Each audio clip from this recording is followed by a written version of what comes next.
Welcome to the exciting world of programming, tailored for BCA and CS Semester 1 students. Get ready to embark on a journey where you learn to communicate with computers and create amazing software. Programming is all about giving instructions to a computer, much like writing a recipe. These instructions can be used to create software, websites, apps, and more, allowing the computer to follow your steps and bring your ideas to life. Programming languages come in many types, each designed for a specific purpose. On one side, we have low-level languages like assembly. These are very close to how the computer's hardware actually works. They're fast and powerful, but honestly, a bit tough to write and understand. On the other side, we have high-level languages like C and Python.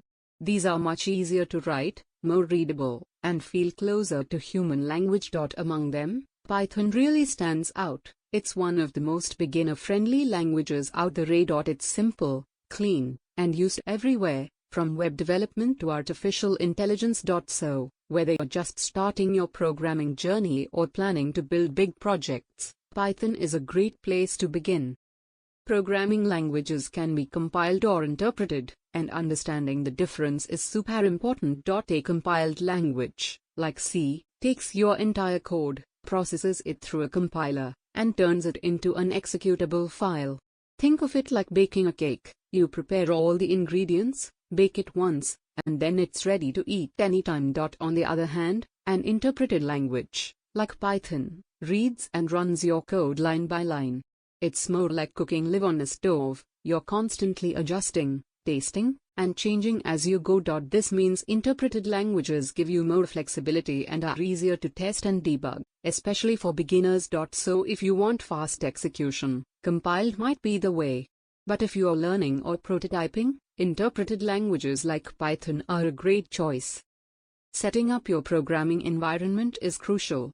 For C, you can install Turbo C or Code::Blocks IDE.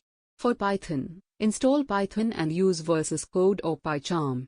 Start coding with a simple text editor or an IDE to streamline your workflow.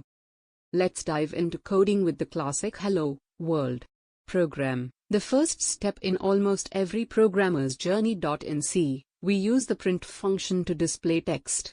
It looks like this: #include int main, print hello world, return 0. In Python, it's even simpler.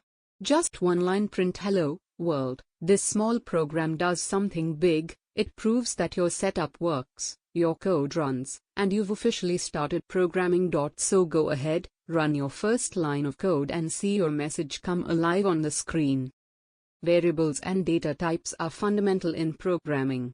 They allow you to store data like age, name, and marks. C and Python offer various types, including int, float, and char. Remember to use meaningful names and follow naming rules for clarity. Input and output operations are essential for interacting with users. In C, functions like scanf and printf are used, while Python offers input and print functions. These operations enable you to take data from users and display results effectively.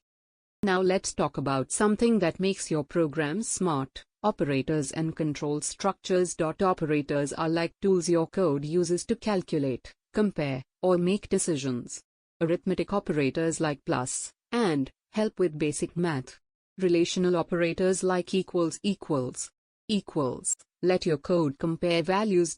But here's where it gets interesting. When you combine these with control structures like if, else, and elif in Python, or if and else in C, you can control how your program behaves based on different conditions. For example, in Python, if age greater than 18, print you are an adult, else, print you are a minor. In C, if age greater than 18, print you are an adult, else, print you are a minor. This is how you make your code dynamic and responsive, adapting to different inputs and situations, just like real-world decisions.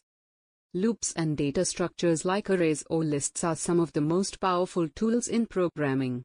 Let's start with loops. For and while loops are used to repeat a block of code multiple times, saving time and reducing redundancy. For example, instead of writing the same line 5 times, a loop can do it in just a few lines of code. Next, we have arrays in C and lists in Python. These are used to store multiple values, like a group of numbers or names, all in one place. And here's the magic: you can use loops to process these values efficiently. For example, printing all marks or calculating the total. These concepts not only make your code cleaner but also way more powerful and flexible. Functions are key to writing clean and reusable code. They allow you to group logic into named blocks, making your programs more organized and efficient. In C, you define functions like int add int a, int b, while in Python, it's as simple as def add a, b. Once you're comfortable with functions, you can start building mini projects like calculators, prime number checkers, and sorting programs, perfect for practicing your skills and turning theory into real-world code.